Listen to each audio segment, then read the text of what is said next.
Thank you. No problem. It's good. What's it say? GMA cover story this morning on the heels of his Golden Globe win. Abbott Elementary star Tyler James Williams is sharing his years-long battle with Crohn's disease, which he says nearly killed him. What happened to Tyler James Williams after Everybody Hates Chris? Why did his career seem to slow down after the show ended? Is it true that his life took some tragic turns? How did he struggle with personal issues? Stories like his, that we may understand that his story is just as important as all of the other stories. Did he ever fully recover from the hardships? Let's look at his life after the show and see what really went wrong for him. Okay, so I spent a lot of my childhood on sets. Shooting at Paramount Studios, we were shooting Everybody Hates Chris, and me and my other kid cast members would go and trash other sets and run away. Tyler James Williams was born in Westchester County, New York, and grew up in Yonkers. His mother, Angela, works as a counselor, and his father, Leroy, used to be a police sergeant and is now a teacher. Tyler has two younger brothers, Tyrel and Tylen, who are also actors. Oh, for the longest time, I felt like I had one career. I don't want to get stingy. Yeah. Get another one. Word. But it's something that I do, and it's something that I love to do. Yeah. I'll always be making music. It's never going to stop. Tyler started acting when he was just 4 years old. His first big role was as the voice of Bobby on the kids' show Little Bill. Later, he appeared as himself on Sesame Street from 2000 to 2005. But the role that made him famous came in 2005 when he starred in Everybody Hates Chris. This show was based on comedian Chris Rock's childhood, and Tyler played the lead character, Chris. People loved his performance, and in 2007, he even won a Young Artist Award for his work. Now, the government requires that you pay me $3.35 an hour. But work for the government. When Everybody Hates Chris ended, Tyler James Williams didn't feel sad about leaving the show. In fact, he told CBS that he didn't miss it at all. He compared his experience to high school, saying, "Nobody ever wants to go back to high school."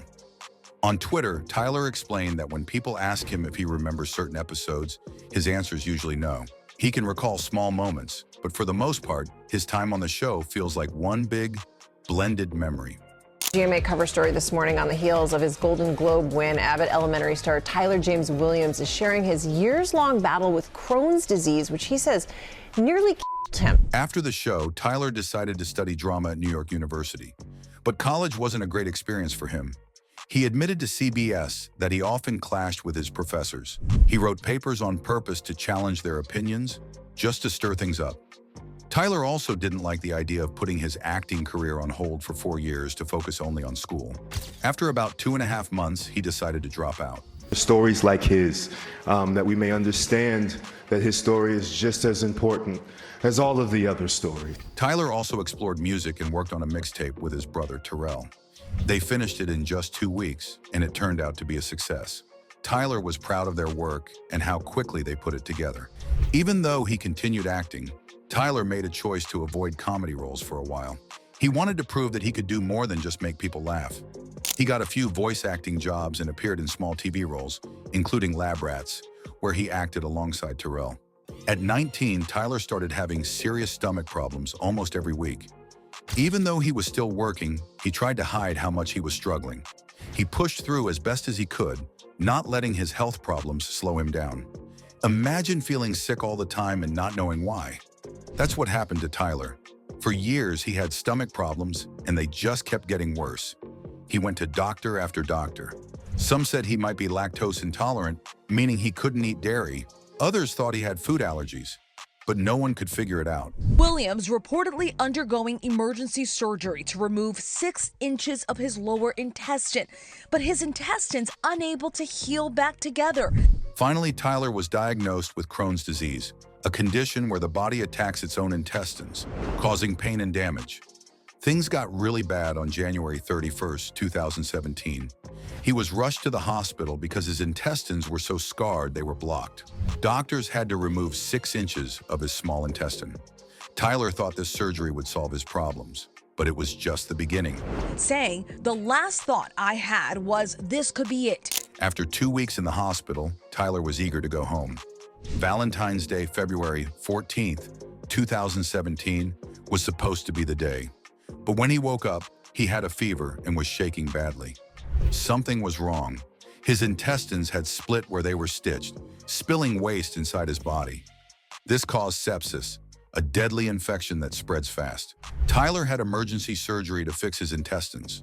To help him heal, doctors gave him an ostomy, an opening in his belly where waste could leave his body. It wasn't easy, but it saved his life. For 6 weeks, Tyler lived with the ostomy, learning how to care for it and adjust to his new normal. His journey with Crohn's disease isn't over, but he's a fighter. Through all the pain, he's found strength to keep moving forward. At just 23 years old, he wasn't sure where his life was headed. It was a scary time, but he was lucky to have the strong support of his family and girlfriend. They stood by him and helped him every step of the way. After spending a month in the hospital, he was finally able to go home and start focusing on getting better. Soon he got back to doing what he loved, acting. You may have seen him in shows like The Walking Dead, Criminal Minds, and Dear White People. When the pandemic hit, though, he had to be extra careful. In August 2020, he shared on Instagram that he had an autoimmune disease, which made his immune system weaker. He asked people to keep their distance when he went outside to walk his dog. He ended the post with a bold photo of himself flipping off the camera, showing his fiery personality. Since then, he's been back on his feet and working hard. He scored the role of Gregory on Abbott Elementary, which fans love. In July 2021, it was announced that an animated version of Everybody Hates Chris was in the works. There's even been talk about a cast reunion, but everyone has such busy schedules that it's been hard to plan. Tyler says it's a blessing that the cast is doing so well.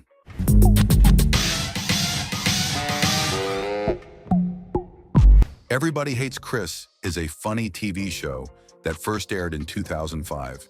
It is based on the life of comedian Chris Rock when he was a teenager. The show is set in the 1980s and shows the challenges Chris faces as he grows up in Brooklyn, New York. Chris is played by actor Tyler James Williams. He's smart, funny, and a little awkward. The show shows how he deals with his family, school, and everyday life. Chris's mom, played by Tashina Arnold, is very strict, but she loves her kids a lot. His dad, played by Terry Crews, works hard to support the family, but he's not always around. You smell smoke, and you think the house is gonna catch fire? Get your brother and your sister and get out of here. Chris has a tough time at school.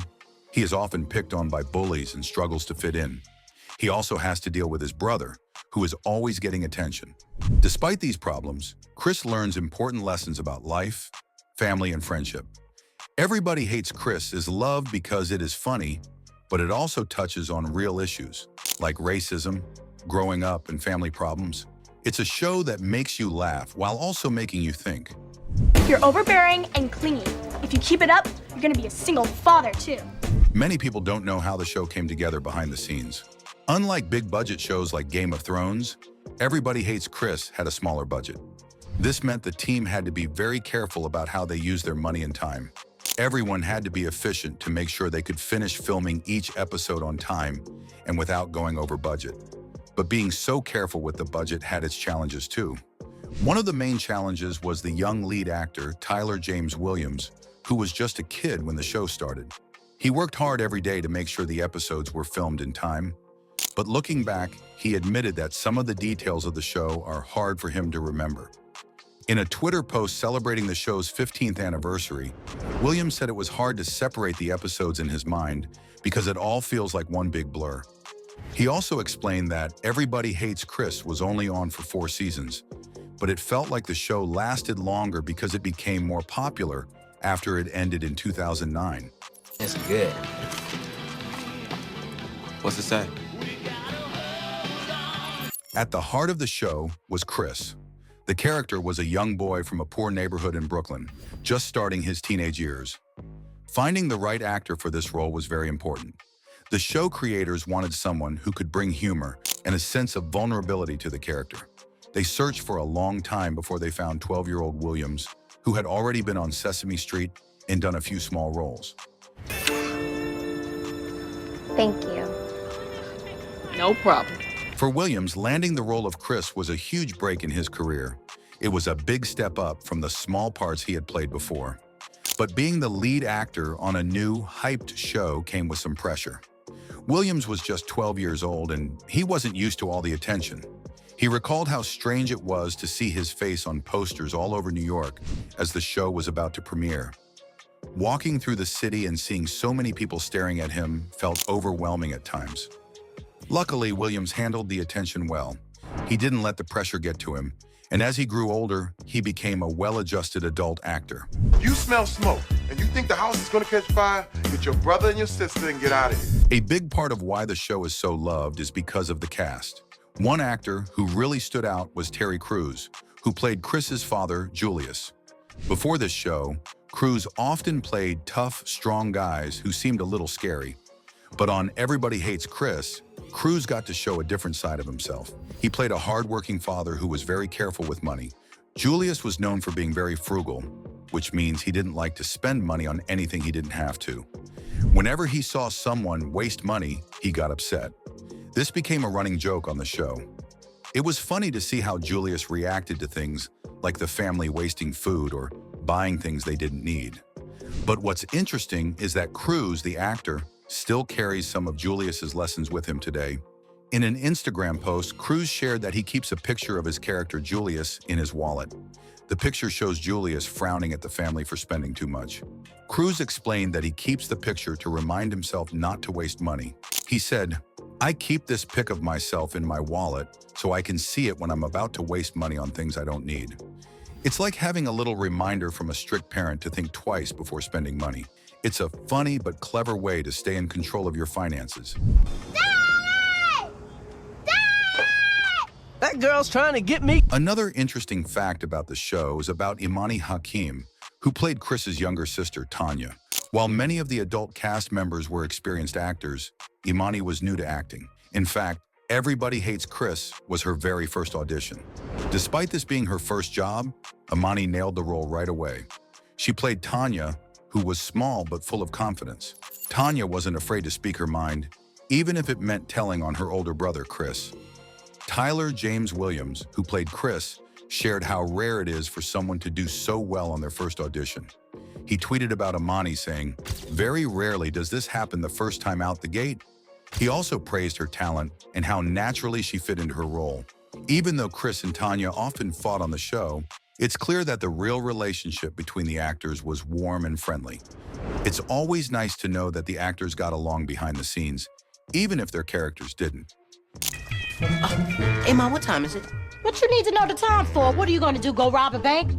You're acting suspicious. Another surprising fact is that Tishina Arnold, who played Chris's mom, Rochelle, was also behind the show's theme song. Even though the show didn't have a traditional theme song with lyrics, it had the catchy line, "Everybody Hates Chris," that plays in the background of scenes. Arnold, who loves singing, came up with the idea for the song when she heard the show was picked up. She called her friends, went to New York, and quickly wrote a song in just 7 minutes. The song was recorded by Arnold and her singing group. When the show's creators heard the song, they liked it and decided to use the catchy refrain. It's a small but memorable part of the show, and it came from Arnold's love for singing. The show is also known for featuring many familiar faces, especially for fans of older TV shows. Tishina Arnold, before she played Rochelle, was famous for her role as Pam on the show Martin. Todd Bridges, who played Monk, was known for his role as Willis on Different Strokes. The character of Mr. Omar, the funeral director, was played by Ernest Thomas, who was best known for his role as Raj on What's Happening.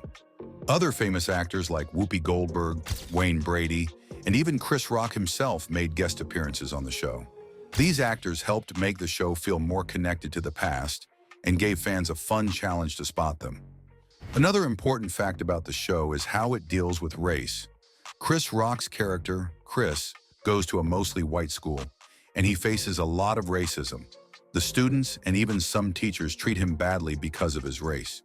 While the show makes these situations funny, they also show how hard it was for Chris to deal with being bullied and excluded. This is something that actually happened to Chris Rock when he was younger, and it wasn't easy for him. In fact, one of Chris Rock's old teachers watched the show and was so moved by what she saw that she sent him a letter of apology. She said she didn't know how badly he had been treated at school and felt sorry for what happened. Chris Rock shared that the show's scenes about bullying were very similar to what he went through, including being beaten and called horrible names every day. This teacher's letter was a real moment of understanding, showing how much the show brought attention to important issues, even if it was mostly a comedy. Hey. Hey. What's that? Chris's GED results. Did you pass? Open it. Is that right, Chris? Yeah. Everybody Hates Chris ended after 4 seasons, and it was Chris Rock's decision to wrap up the show. Before the network could cancel it, Rock decided to end the story on his own terms. He knew season 5 wasn't in the cards, so he gave the show a fitting ending in season 4. In the finale, Chris drops out of school, just like Rock did in real life. This ending worked as a conclusion, but it also left room for the story to continue if the show ever came back. The show started off strong with a big number of viewers. The first episode had 7.8 million viewers, but by the second episode, the numbers dropped to 5.65 million. The show first aired on UPN, but when UPN and the WB merged to form the CW, things started to change. Tyler James Williams, who played Chris, said the merger caused problems for the show. He blamed the drop in views on the fact that many black shows on UPN were not getting the same attention after the merger. He shared his thoughts in a podcast, saying that once the CW took over, people started saying that nobody was watching shows like Everybody Hates Chris. By 2009, the CW's president, Dawn Ostroff, announced that the network was canceling several shows, including Everybody Hates Chris. She said in a press release that the network would stop developing comedies for a while. Even though the network hadn't officially canceled the show yet, Rock could see what was happening. The show was moved to Friday nights, which is often a death slot for TV shows that the network doesn't have much faith in. Rock decided to end the show himself, choosing to wrap things up the way he wanted. The show's finale is memorable, and it even gives a nod to The Sopranos, a famous TV show. In the final scene, Chris and his family are sitting at a table in a restaurant. Just like the final scene in The Sopranos, the song Livin' on a Prayer plays in the background, similar to how The Sopranos ended with Don't Stop Believin'. The scene cuts to black before Chris's father, Julius, can reveal the results of Chris's GED test. This cut to black was similar to how The Sopranos ended, leaving the audience wondering what happened next. It's good. What's it say? Before Terry Crews became famous for his role in Everybody Hates Chris, he was already showing his talent as an actor who could play tough guys with a funny side. One of his early roles was in the 2005 movie The Longest Yard, starring Adam Sandler. The movie is about a group of prison inmates who form a football team. Crews played an antagonist in the movie, showing his strong and menacing side. Chris Rock, another actor in the film, noticed Crews' real-life personality between takes. While Crews played a tough guy in the movie, Rock saw that he was a loving father who cared for his kids on set. Crews was also respectful and kind to others, something that stood out to Rock. After the film wrapped, Rock sent Crews the script for Everybody Hates Chris. Crews read it and immediately loved the story and the way it was written. He was so impressed that he became the first person cast in the show. Crews even played a character based on Chris Rock's real-life father, Julius. Rock's family members later reached out to Crews to thank him for portraying their father in such a meaningful way. Everybody Hates Chris focuses on Chris Rock's childhood and his family. In real life, Chris Rock grew up with 6 siblings, but on the show, some of his family members were combined to create the characters we see on screen. Rock himself has said that his real sister was not as bratty as the character in the show, and he was not as cute as the fictional version of himself. In real life, Rock's siblings were much bigger and would protect him, but in the show, things were different. As for the parents, Terry Crews played Julius, Chris Rock's father. In real life, Rock's dad was not as big as Crews, but Rock says he imagined his father as much larger when he was a kid. Portrayal of Julius was larger than life, which matched how Rock saw his father when he was young. Rock also said that his real mother, while not as crazy as the character of Rochelle, did have a tendency to quit jobs without hesitation, just like the fictional mother on the show. How come you say my list is stupid? Because everybody knows there's no Santa Claus. Also, there is one episode that upsets some people. The episode is called Everybody Hates Christmas, Season 1, Episode 11. In this episode, Tanya, Chris's younger sister, finds out from Drew that there is no Santa Claus. This shocked many viewers, especially parents. Some of them were upset and didn't like that the show told kids Santa wasn't real. Ali Leroy, one of the creators of the show, said that they were surprised by the reaction He remembered getting a call from the studio about the complaints. They said, "This thing is bubbling up about you killing Santa Claus," he explained. But Leroy didn't think it was a big deal. He thought people were just making too much out of it. Tichina Arnold, who played Chris's mom, also said they never thought the episode would upset so many people. Terry Crews, who played Chris's dad, pointed out that the episode had a good message. It wasn't about ruining Christmas, but about showing that even if you don't get everything you want, your family still loves you. The show wanted to show that Christmas isn't just about presents, but about love and understanding.